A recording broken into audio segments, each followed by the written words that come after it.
Kalau dari sudut pandang itu gimana mengenai nasab ini? Kan gini, kemarin ada ya sepertinya memang rame juga gitu ya pernasaban ini ya. Jujur ya, karena kita sebagai orang awam juga kita melihat bahwa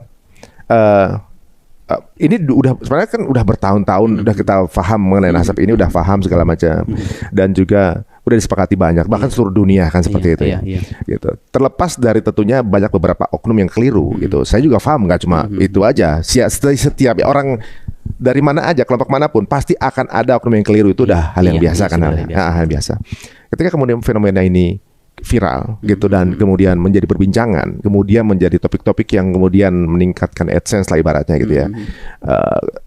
Banyak yang udah mulai bicara tapi bukan porsinya menurut saya gitu ya. Kita nggak tertarik untuk mengangkat itu karena kita bukan di situ kapasitasnya. Dan ini berkaitan dengan Rasulullah juga jatuhnya. Takutnya kita di pihak yang keliru gitu. Gimana kalau beneran itu keturunan Nabi? Mau ngomong apa kita? Nanti ketemu Nabi mau apa kita gitu? Terus ulama-ulama yang sepanjang berabad-abad sudah mengakui keabsahannya ini, kita mau kemanain?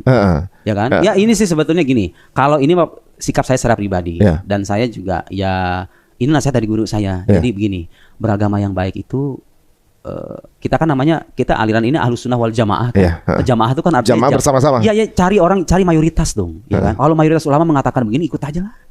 Kita sebagai orang awam nih, nggak usah pusing-pusing gitu loh. Kalau banyak ulama berpendapat begitu, kenapa? Karena ada hadis mas, jaminan dari Nabi. La tajtami ummati alal khata' awalad dhalala.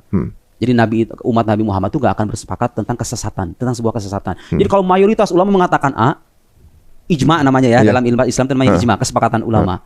Itu tidak ada garansi dari Nabi. Mereka itu nggak akan bersepakat tentang kesesatan gitu loh.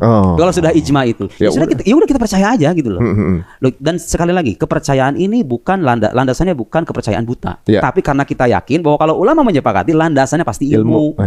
Gitu loh, ini kearifan ini yang kita perlukan. Tanpa harus berkomentar, ya silakan kalau yang punya keahlian. Ya, tapi saya secara pribadi dinasihati sama guru saya, iyyak min mukhalafatil ijma. Jangan sekali-kali kamu melanggar ijma ulama. Ulama itu pewaris para nabi loh, warasatul anbiya. Kita ini kalau pengen beragama seperti yang diinginkan sama Nabi, ya ikuti ulama aja. Ulama-ulama beneran ahli loh ya, bukan ulama istilahnya yang diulamakan. Ulama yang keilmuannya sudah teruji. Ulama-ulama kita itu yang ulama besar, orang kita ribuan jilid itu. Ya, kita percaya sama mereka. Dan kepercayaan kita itu gini, kalau sekarang saya percaya Mas Hari andai kan dokter, saya percaya dengan penjelasan Mas Hari karena Mas Hari punya kepakaran dalam kedokteran. Salah nggak? Ya enggak. Ya enggak, itu logi, justru itu tuntunannya begitu kan. Masa setiap kali kita pergi ke rumah sakit, kita kritik dokter ini, ya Anda nggak bakal sembuh-sembuh dong kalau gitu. Karena rasa ya ada sisi ngerasa lebih pinter gitu. Karena ada yang saya tahu kamu enggak gitu ya. Kadang ada hawa nafsu itu di situ tuh. Kadang nafsu manusia itu kadang-kadang kan suka ada dorongan-dorongan untuk mencari hal-hal yang aneh gitu kan, memunculkan pendapat-pendapat baru. Tapi kemarin ketika polemik itu muncul, saya juga memang ya dalam satu keputusan misalnya, contoh misalnya di politik ya, untuk saya mana yang saya memilih di mana ulama berada kan gitu. Lebih mudahnya itu kan. Bagi orang awam sebetulnya itu cocok.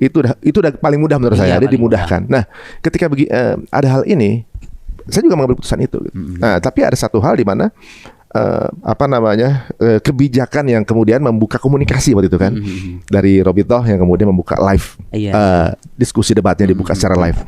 Ini menarik untuk anak sekarang karena walaupun kita kayaknya ya tadi keberpihakan itu ada keberpihakan ke satu sisi, tapi juga emang pengen dengar sih apa sih landasan ilmiahnya. Seharusnya sih itu debat itu harusnya berlangsung antara yang betul-betul mempromosikan penolakan dengan yang mempertahankan. Bener. Itu seru itu kalau terjadi. Makanya kemudian ketika live itu ada, jujur saya juga termasuk yang nunggu pengen tahu dasarnya apa. Termasuk saya. Antum juga gitu pengen ya. Pengen tahu. Kemudian kata ini sudah kedua kalinya kalau nggak salah nggak hadir. Nah makin yakin kalau orang memiliki satu pandangan argumentasi yang berdasarkan keilmuan, tinggal di challenge aja kan gitu. Jatuhnya ya setiap teori kan bisa aja sepakat atau nggak sepakat, tapi mau silakan di challenge. Kayak guru gembul itu kan, dia berani datang kan. Nah itu saya respect. Karena beliau datang kan gitu kan. Jadi gini mas, gunanya debat terbuka itu gunanya, saya ngerasakan impact itu luar biasa, menyadarkan orang itu luar biasa. Apalagi kita hidup di zaman internet kayak gini nih. Dengan adanya debat terbuka itu orang jadi tahu gitu loh. Mana yang benar, mana yang enggak, mana yang rasional, mana yang enggak, mana yang berbasis data, mana yang asal ngomong doang. Itu kan penting. Jadi kita tanpa mengajak, ayo jangan gini-gini, enggak, cukup kita perlihatkan aja. Ini orang ini pandangannya begini, saya bantahan nih. Kalau terlihat bantahan kita kuat, ya orang juga akan menilai sendiri kok. Sadar dengan dirinya. Terutama yang enggak fanatik loh ya. Kalau yang fanatik udah enggak ada cerita itu. Mereka mau kita ngomong 1000 dalil sekalipun. Enggak, bagi Anda salah, ya sudah selesai, terserah kamu gitu. Tapi itu tradisi intelektual yang sudah diperkenalkan oleh para ulama dulu. Saya pernah bercerita tentang mazhab Mu'tazilah. Mazhab Mu'tazilah ini satu sekte dalam Islam yang punya pikiran-pikiran menyimpang. Mazhab resmi negara di era Abbasiyah. Mazhab resmi negara itu punya kekuatan politik kan. Tapi itu sampai sekarang nggak ada sisanya loh. Sebagai sebuah mazhab udah nggak ada, udah hilang. Kenapa? Karena para ulama Sunni, ulama Ahlus Sunnah itu tampil munadharah itu artinya debat terbuka. Itu udah biasa ulama dulu kayak gitu. Sehingga kecacatan mazhab ini tersingkap.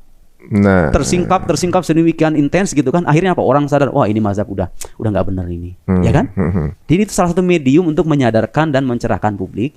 Debat-debat ilmiah terbuka itu saya kira itu sangat penting itu zaman sekarang ya konteksnya. Apalagi orang lebih suka mengakses YouTube ketimbang baca buku ya kan? Zaman sekarang. Sekarang kan lebih visual gitu ya, auditori juga. Nah, tapi apapun hasilnya debat kemarin, saya juga respect juga sama Guru Gembul ya, karena hadir.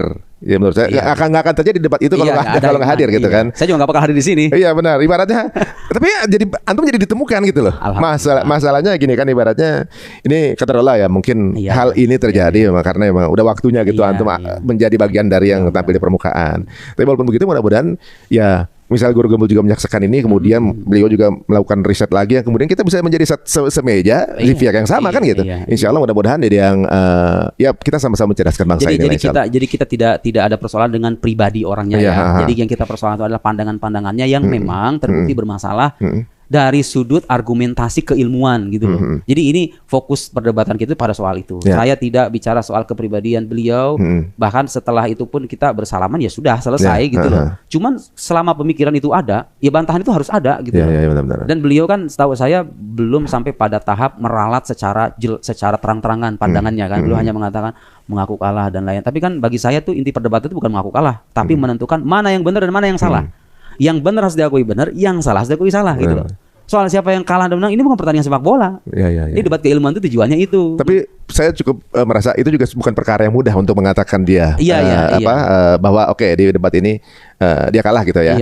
Tapi itu juga ya siapa tahu kan, setiap orang ada juga ketika melakukan debat itu ada yang mencari kebenaran atau mencari pembenaran kan gitu ya. Ya mudah-mudahan beliau termasuk yang mencari kebenaran. Saya mengharapkan kebaikan untuk beliau dan para pengikutnya. Tugas saya hanya menyampaikan. Anda mau terima apa enggak bukan urusan saya. Urusan Anda sama Tuhan Anda. Saya alhamdulillah diberikan kemampuan untuk menyampaikan. Ya sudah selesai gitu. Nabi aja disuruhnya menyampaikan kok. Masa saya maksa-maksa Anda? Ya saya siapa gitu loh kan? Ya saya hanya menyampaikan ini loh yang benar begini, argumentasinya begini, landasannya ini, referensinya ini. Mau percaya? Alhamdulillah. Enggak mau, selesai. Terserah Anda. Ya, tapi memang di debat kemarin memang mengasihkan sih dilihat. Karena bukan pembicaranya juga, ternyata penontonnya juga mengasihkan. Saya tuh ngeliatnya, wah dia nonton juga berilmu gitu, yang ini jadi penuh gizi lah. Saya nonton aja berasa jadi bodoh banget gitu. Jujur aja saya ini benar-benar berarti memang ilmu ini Quran ini sumber ilmunya nggak terbatas ini benar-benar. Nggak ada telat untuk belajar. Insya Allah mudah-mudahan jadi memudahkan sebenarnya orang Islam tuh. Kalau yang lagi nggak punya waktu untuk belajar, ikutin aja para gurunya kan, mudah kan gitu. Lagi nyetir mobil gitu kan, saya aja sampai sekarang masih begitu kok. Kadang-kadang kalau misalnya di mobil daripada kita nganggur gitu kan, ya dengerin aja YouTube ya dari orang-orang yang memang secara keilmuan itu bisa dipercaya gitu. Untuk menambah wawasan. Ini belajar itu nggak ada batasnya. Saya masih belajar, Mas Ari masih belajar, orang-orang di luar sana juga seharusnya belajar. Karena kewajiban kita yang paling pokok itu, Mas. Kewajiban kita ini sebagai muslim, kadang sebagai muslim nggak sadar. Kita ini kan ibadah, sholat, puasa, buat siapa sih? Buat Tuhan kan? Bukan buat kita sendiri. Iya kan, buat Tuhan kan, buat Allah Subhanahu wa Ta'ala. Jadi tuntutan kita itu, kita harus mengenal dong sosok yang kita sembah ini gitu. Masa Anda ibadah kepada Tuhan, Tuhannya nggak Anda kenal? Jadi makanya belajar akidah itu hukumnya wajib. Fardu ain, setiap muslim itu wajib minimal dasar-dasarnya. Ini Tuhan tuh kalau ada buktinya apa? Oh begini. Nabi Muhammad itu katanya Nabi, buktinya apa? Kayak tadi saya jelaskan. Quran tuh katanya firman Allah, buktinya apa? Ini. Allah itu punya sifat apa aja? Allah punya sifat wujud, tidak bakal mukhalafah. Itu artinya apa aja? Dasar-dasar aja, gitu kan? Supaya Anda ketika beribadah itu tahu, oh saya menyembah Tuhan yang memang benar-benar ada, bukti keberadaannya jelas, punya sifat-sifat, landasannya juga jelas, gitu kan? Saya mengakui Nabi Muhammad sebagai nabi, sejarah hidupnya jelas. Kemudian kenabiannya juga jelas, gitu kan? Jadi kita beragama dengan kompas yang jelas, gitu loh. Jadi kalau udah mati itu nanti ditanya sama Allah, man rabbuk? Allah. Siapa Tuhan kamu? Allah. Man nabiyuk? Siapa nabi kamu? Nabi Muhammad, itu kan? Anda nggak bisa bahasa Arab, kalau iman tertanam secara mantap dalam hati, Anda bisa menjawab itu. Dengan seluruh kekayaan dan pencapaian duniawi kita yang kita miliki sekarang, kalau iman itu nggak ada, lenyap dong semuanya. Apa? Emang kita mau bawa apaan gitu? Nggak kebawa juga. Kita cuma mampir berapa tahun? Saya sekarang 30 tahun, mungkin secara statistik manusia normal mungkin 30 tahun lagi, 60 tahun atau mungkin lebih dari itu 40 tahun, kan paling panjang begitu. Udah bawa apa gitu ya? Kita mau ngapain sih habis itu? Kan kita udah selesai mati nih. Nah, orang-orang ateis itu kadang-kadang mereka akan kebingungan loh. Bagi mereka mati itu sudah selesai, akhir dari segalanya. Orang beragama punya optimisme lebih. Bagi saya, bagi kita semua, kematian bukan segala-galanya, bukan akhir dari segala-galanya. Itu kita hanya mampir di sini. Justru kehidupan yang sesungguhnya itu ada di sono. Justru sebentar lagi kita baru orang beragama seharusnya hidup dengan optimisme yang lebih tinggi ketimbang orang yang tidak beragama. Gak usah cemas dengan penderitaan yang Anda terima, gak usah khawatir dengan derita hidup, air mata yang tercucur di balik pipi Anda itu. Karena pada akhirnya semuanya akan selesai dan kita akan kembali kepada Tuhan. Makanya harus Anda kenal dari sekarang Tuhan itu bagaimana. Tak kenal maka tak sayang. Ya, kita harus belajar dan tidak ada kata terlambat. Bagi orang-orang yang mungkin selama ini belum tahu bahwa kita punya kewajiban itu, ayo dari sekarang kita belajar. Wah, berarti benar juga ya tingkat stres para ateis ya. Ketika di usia 50 itu meningkat, itu mungkin karena ini kali ya. Ending nih, benar juga ya. Jadi pada akhirnya kan ketika sekarang gini nih, kalau bagi orang-orang yang tidak percaya alam akhirat, nggak percaya Tuhan, sekarang kan banyak Mas orang-orang zolim dan dia belum mendapatkan balasannya kan. Ayo orang-orang Zionis itu, kurang kejam apa itu? Kalau alam akhirat nggak ada, gimana itu pembalasan bagi mereka? Kalau sekarang kita bisa sabar ya. Koruptor yang ngambil duit rakyat nggak pernah ketahuan, misalnya kan? Nggak semua koruptor ketahuan. Ayo balasannya gimana kalau nggak ada alam akhirat? Adil nggak itu? Benar. Pembunuhan yang ketahuan. Justru logika keadilan itu hanya akan mungkin kita kukuhkan kalau kita percaya ada hari pembalasan dan Tuhan yang mengadili itu, bukan kita. Karena Dia yang maha tahu. Dia yang maha tahu. Coba orang kalau punya keyakinan secara komplit begitu, percaya Tuhan, percaya Nabi, percaya tuntunan agama, percaya hidup setelah kematian, kita hidup tuh enak, tenang. Kau punya masalah sedikit, ya sudah, masalah dijalani aja. Nanti kan semuanya akan ada balasannya dari Allah. Bukankah itu bisa menenangkan hidup kita? Happy gitu dengan segala ketentuan. Iya. Semuanya dapat ujian kok. Yang nggak dapat ujian di satu pintu, dapat ujian di pintu yang lain. Ada orang ujiannya begini, orang lain ujiannya begini, beda, sama-sama diuji.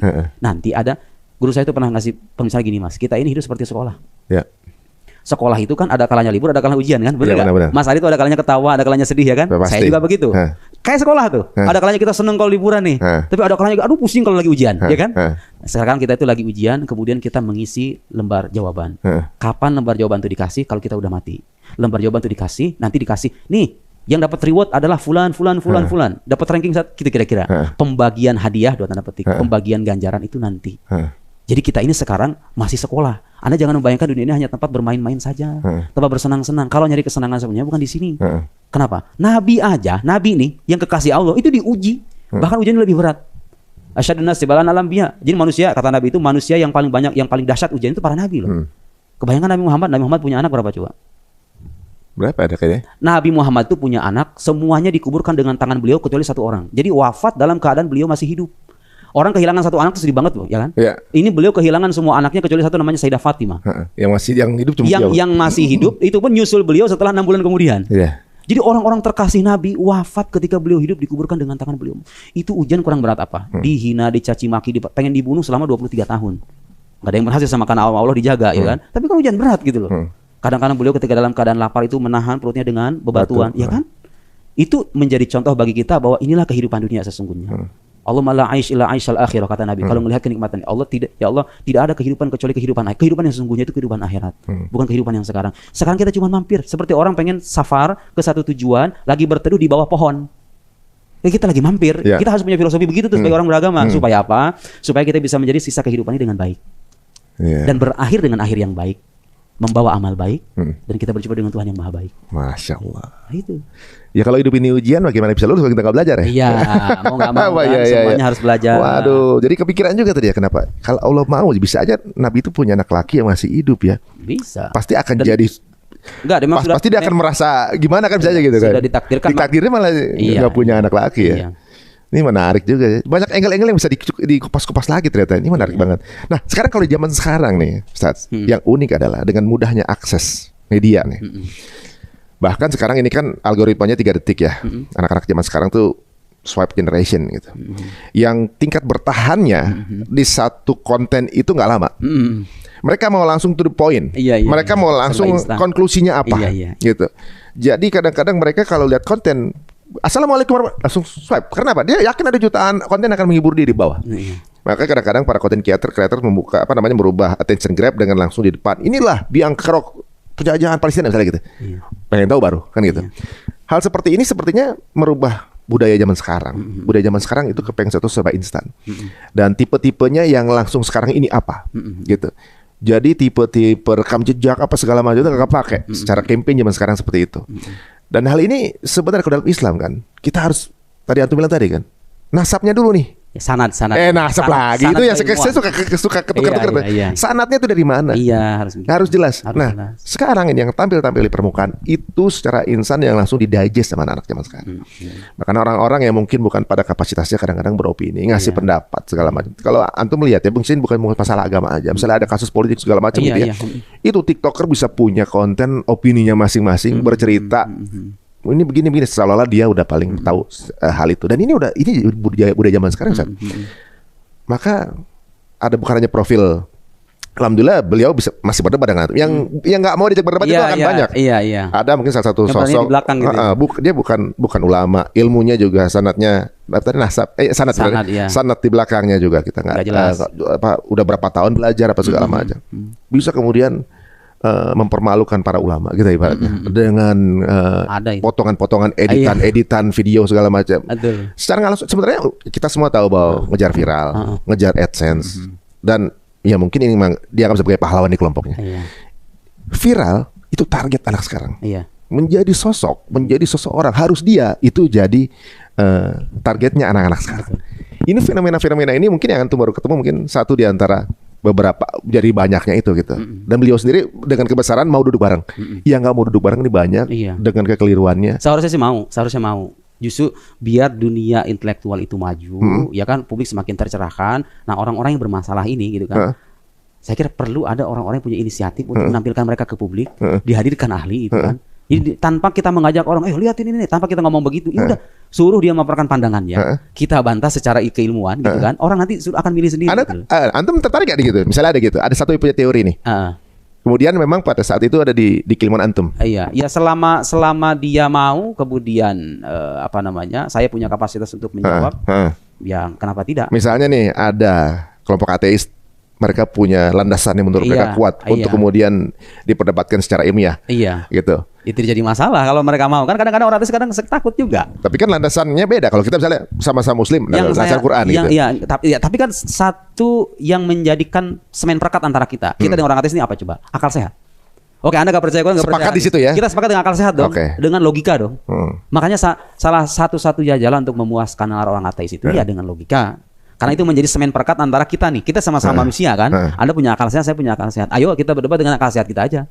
Tentunya berbasis argumen gitu. Tapi argumennya berbasis argumen rasional. Kalau saya bilang, enggak, menurut Al-Quran begini, mereka nggak percaya Quran. Ya nggak bisa dengan dasar yang itu. Nggak bisa. Kecuali dengan sama Muslim, ya kan?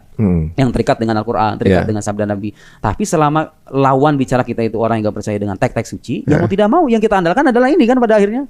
Nah, itulah gunanya kita mempelajari ilmu akidah, ilmu filsafat. Itu toolsnya itu supaya kita punya alat untuk memuaskan alam mereka dengan argumentasi rasional. Dan kita punya kekayaan gitu loh dalam hazanah itu. Jadi kalau misalnya adapun nanti misalnya ada juga yang di luar dengan satu akidah yang sama pasti gak bisa kita bawa dengan satu landasan yang sama kan. Tapi Anda bisa terima juga. Misalnya ada yang saya punya teori secara tapi nggak dengan Quran ya. Secara prinsipil kalau debat itu sifatnya debat ilmiah ya berbasis referensi, kemudian orang ini punya dampak, kemudian terbukti pandangannya bermasalah dan saya punya kapasitas untuk menjawab, saya nggak jadi masalah. Gitu. Bahkan kan yang guru gembul itu kan itu di hari dia memberikan tantangan di akun medsosnya, saya langsung menjawab sekitar.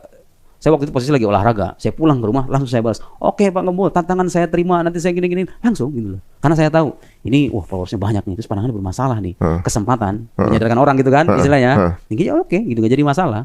Dan sekarang kan saya merasa, impactnya ternyata luar biasa ya. Maksudnya debat-debat memang saya kan juga termasuk yang mengamati beberapa teori, beberapa orang beranggapan gimana apa. Saya juga termasuk yang mengamati juga. Kalau menurut pendapat Anda gimana dengan fenomena kayak gitu?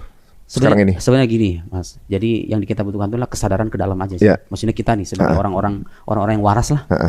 Anda jangan dengan akal sehat yang Anda miliki, Anda akan bisa menyaring. Jadi Tuhan itu sudah memberikan satu alat yang sangat berharga untuk Anda. Yang itu membedakan Anda dari binatang-binatang yang lain. Itu akal sehat itu.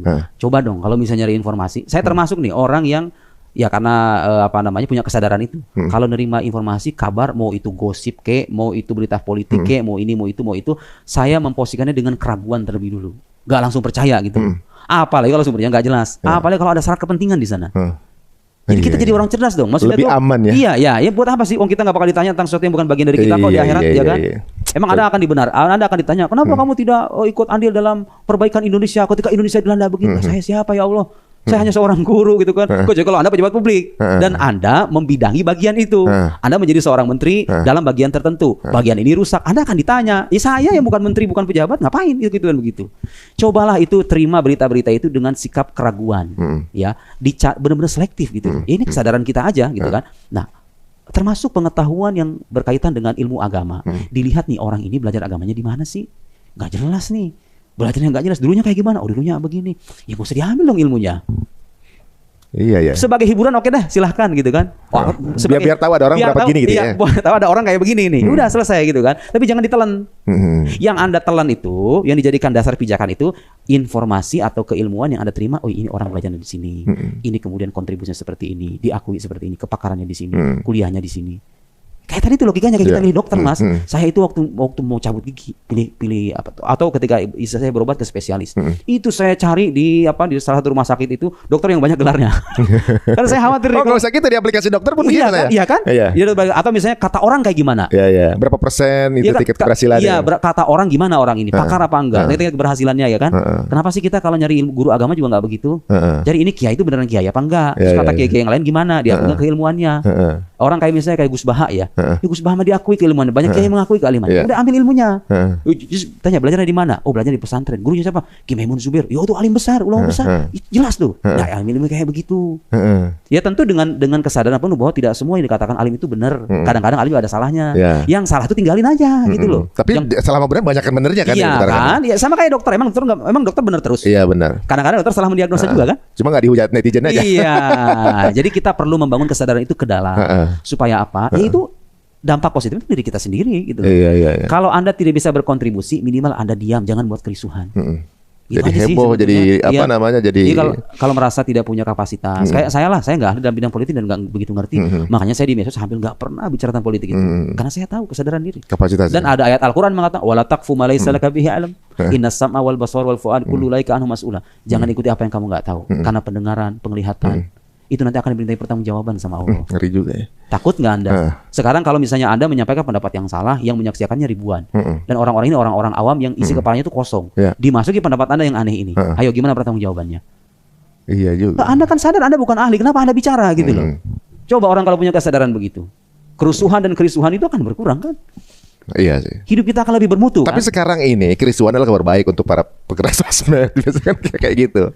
Yang Antum bilang tadi bahwa semua tuh ada ilmunya, dipilih yang paling bagus. Kalau zaman sekarang kan ya ada satu negara gitu yang ya tadi kita Antum ngomongin politik, ada yang artis buat politik itu jadi hal yang biasa gitu di negara kita. Di negara lain ya gitu. Jadi wah ini menarik ya. Mungkin saya kalau boleh sedikit ngasih kritik Ustaz ya. Ibaratnya mungkin kelemahannya adalah karena menjadi pusat informasi adalah media sekarang. Betul, media sosial. Para yang berilmu ini nggak terjun di medianya. Itu yang menurut saya kekurangannya adalah kalau nggak ada yang terjun mereka yang punya pemikiran-pemikiran yang berbeda. Karena ranah ini nggak diambil. Begitu. Makanya sekarang saya udah mikir nih ke depan, udahlah saya minimal saya punya Facebook, punya Instagram, dua itu aja lah. Kalau mungkin YouTube, bertahap. YouTube juga mungkin YouTube udah ada. Saya punya akun YouTube cuman nggak pernah dipakai karena ya udahlah, mungkin karena nggak ada waktu. Antum gitu sibuk belajar. Untuk produksinya ini memang diserahkan kepada ahlinya nanti. Iya, mudah-mudahan. Kadang-kadang saya bikin short video 3 menit, 4 menit kayak gitu di Instagram. Tujuannya itu sebetulnya. Ya udahlah, saya minimal tuh sudah berkontribusi walau sekecil mungkin gitu ya. Yang penting saya sudah masuk ke sana. Makin ke sini saya merasa, dampaknya luar biasa ya. Saya bikin buku beginian nih, ya dibaca alhamdulillah gitu. Tapi kalau ketika divideokan itu semakin banyak yang menyimak gitu kan, karena kita sekarang hidup di zaman itu gitu. Orang lebih suka menonton ketimbang membaca. Ya itu dia. Ya tapi saya sebisa mungkin menyeimbangkan keduanya. Saya emang basicnya emang lebih suka menulis, ya karena hobi gitu kan, menulis tetap jalan. Ya ada waktu senggang sedikit, ya kadang-kadang bikin konten 3 menit, 4 menit kayak gitu. Ya udah. Berarti ini Antum baru tersadar bahwa ada satu pintu lain di dunia dakwah yang belum Antum penetrasi gitu kan. Belum seserius mungkin saya. Iya, dia nggak serius-serius banget. Oke, sekarang sebelum penutup nih ngomongin mengenai karya Antum nih. Iya. Masing-masing bicara tentang apa nih secara singkat? Iya, kalau yang ini seputar ketuhanan, ini membahas tentang akidah juga. Jadi saya secara spesifik menjawab pertanyaan-pertanyaan aneh, pertanyaan-pertanyaan nyeleneh yang suka diajukan tentang Tuhan. Siapa yang ciptain Tuhan? Tuhan adanya di mana? Sejak kapan dia ada? Bisa nggak Tuhan katanya mengangkat batu yang saking besarnya dia sini nggak bisa ngangkatnya? Itu pertanyaan konyol kayak gitu loh. Ada itu. Ada, dan itu ada jawabannya. Jangan salah. Jadi orang-orang yang merasa seolah-olah kritis itu bicara tentang Tuhan, kata itu semua ada jawabannya. Kita nggak takut dengan pertanyaan-pertanyaan begitu. Saya sudah kasih jawabannya di sini. Kalau ini secara untuk logika, jadi menguak macam-macam falasis, contoh-contoh kekeliruan berpikir. Di era medsos ya saya merasa perlu nulis ini, karena orang kok nggak bisa membedakan mana yang rasional, mana yang enggak, mana yang cacat, mana yang enggak, mana yang cacat dalam falasi, mana yang tepat secara argumentasi, gitu kan. Nah kalau ini yang terbaru tentang akidah nih, yang relevan dengan tema debat kemarin. Nah ini juga buku yang secara spesifik saya tulis untuk membuktikan yang tadi kita bicarakan itu. Bahwa dasar-dasar akidah Islam itu punya landasan keilmuan yang sahih dan bisa diuji. Semuanya. Semuanya. Ini semua hasil riset antum juga tentunya. Iya, hasil belajar lah, hasil belajar. Ini 3 masih ada sisanya 10 lagi di penerbit Keira, ada buku mantik, ada buku banyak sih, ada 13 buku. Memang saya juga suka sih menonton perdebatan ilmiah gitu yang saya nggak terlalu tahu jadi tahu. Saya juga pernah dulu ada satu pertanyaan juga unik itu orang etis yang mengatakan, kalau Tuhan itu mampu menciptakan segala hal, mampu nggak dia menciptakan Tuhan baru? Iya kayak gitu kan. Itu pertanyaan kayak gitu tuh sebetulnya gampang loh Bang. Apa gimana Ustaz? Angle lainnya gimana? Tergantung ya. Saya kasih jawaban yang gampang aja ya. Kalau dikatakan Tuhan mampu, artinya Tuhan berkuasa. Kuasa Tuhan itu kan mengadakan atau meniadakan kan? Ya kan? Fungsi jadi kuasa itu kan mengadakan atau meniadakan kan? Berarti kalau begitu, kuasa Tuhan itu hanya berkaitan dengan sesuatu yang bisa diadakan dan bisa ditiadakan. Gitu dong, logiknya gitu dong. Kan ada mengatakan Tuhan berkuasa. Kuasa Tuhan itu mengadakan dan meniadakan. Kayak misalnya Tuhan berkuasa menciptakan bumi, artinya Tuhan mengadakan bumi. Tuhan berkuasa meniadakan, artinya Tuhan bisa menghilangkan bumi, ya kan? Kalau Tuhan dikatakan mampu, kemampuan Tuhan itu hanya bisa dikaitkan dengan sesuatu yang bisa jadi ada, bisa jadi tiada. Gak bisa dikaitkan dengan sesuatu yang mustahil ada. Kayak begini misalnya, Mas Ari pernah nemuin nggak angka 4 lebih besar dari 8? Ada nggak? Nggak ada.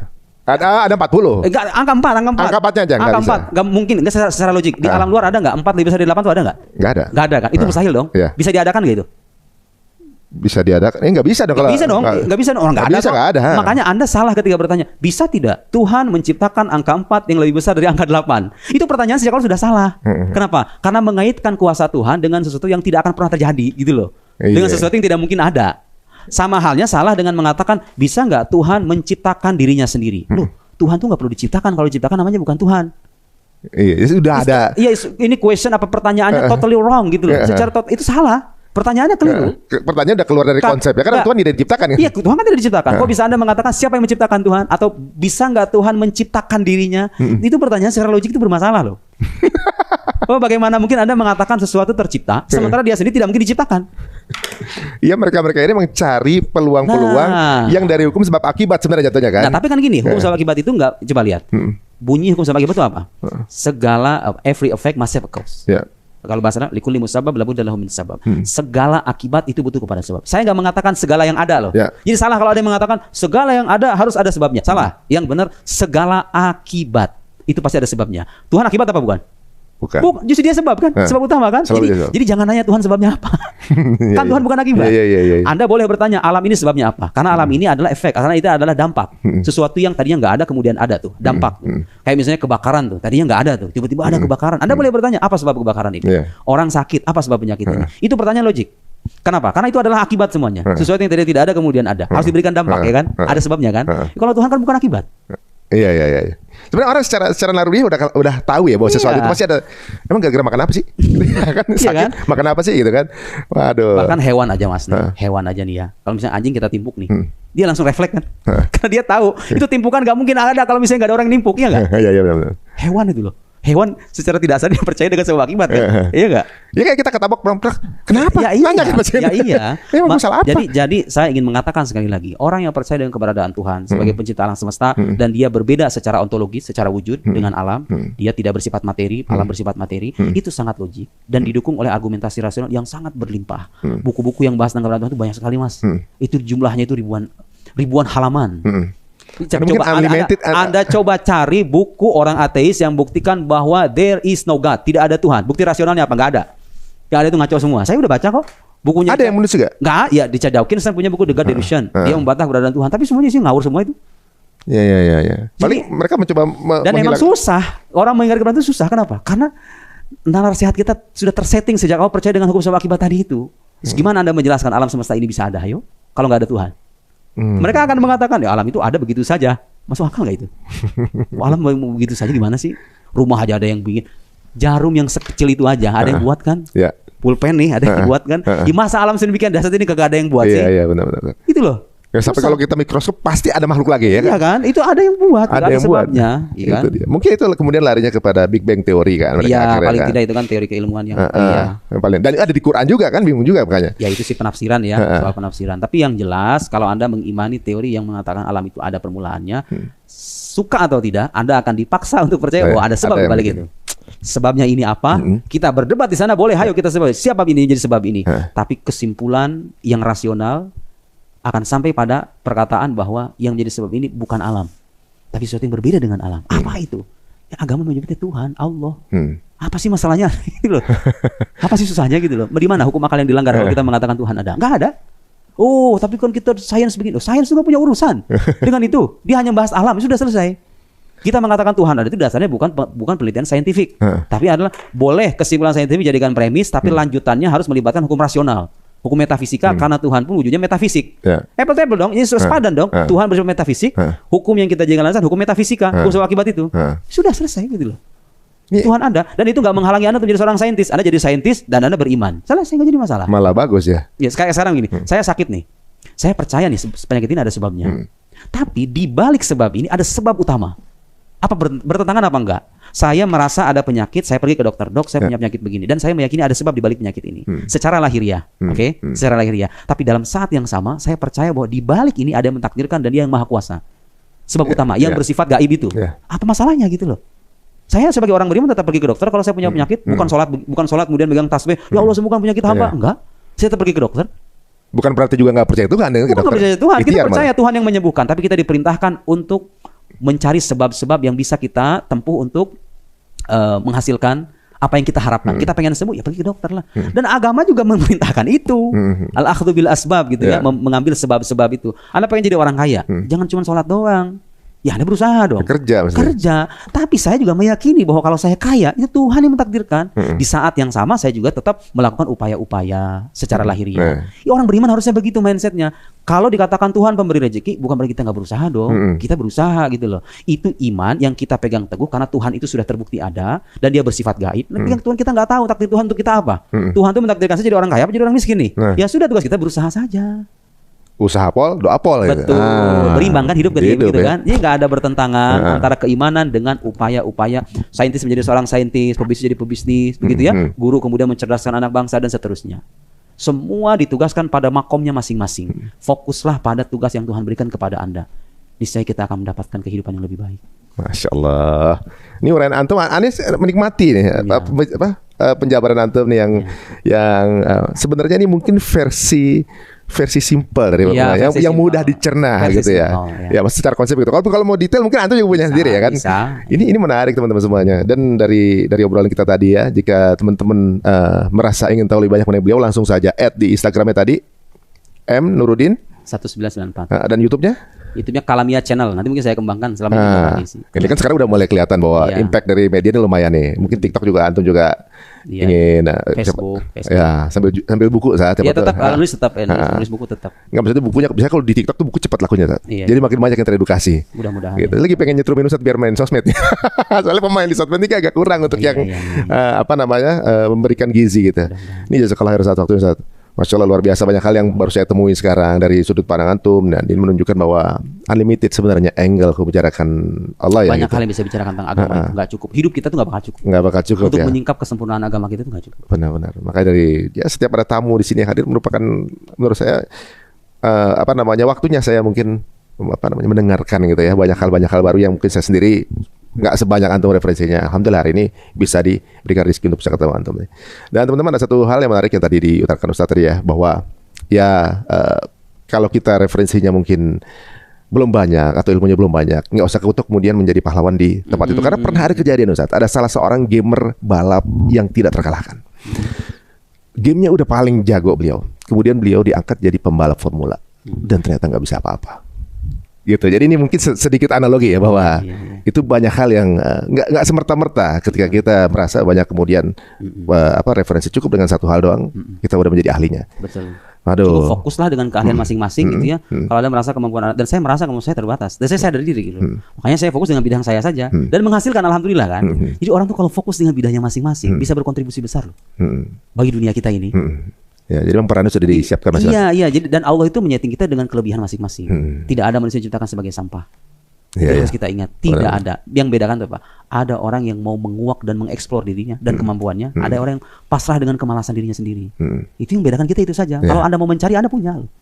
Semua punya kesempatan. Semua punya kesempatan dan semua punya kemampuan, dan Allah memberikan kelebihan itu semuanya. Wah, itu dia guys. Ya tergantung kita milih ya. Kalau kita mau lulus ujian, ya belajar. Iya. Jika dirasa teman-teman ini menarik, monggo silahkan share link ini sebanyak-banyaknya dan follow akun beliau. Siapa tahu ada hal-hal menarik yang lain yang bisa kita bahas. Monggo silahkan tulis kolom caption atau juga di kolom komen teman-teman semuanya. Kira-kira ingin dibahas apa lagi dengan beliau? Mungkin salah satu di antara buku beliau ini yang mungkin bisa kita kupas, atau mungkin ada hal lain. Insya Allah mungkin kita bisa merealisasikan. Ya menarik juga ya diskusi perbedaan yang dibahas secara ilmiah ini, kayaknya menarik juga untuk kita laksanakan. Jika setuju, monggo silahkan tulis di kolom komen. Sampai ketemu lagi teman-teman semuanya. Terima kasih untuk menyaksikan cerita untuk. Assalamualaikum warahmatullahi wabarakatuh.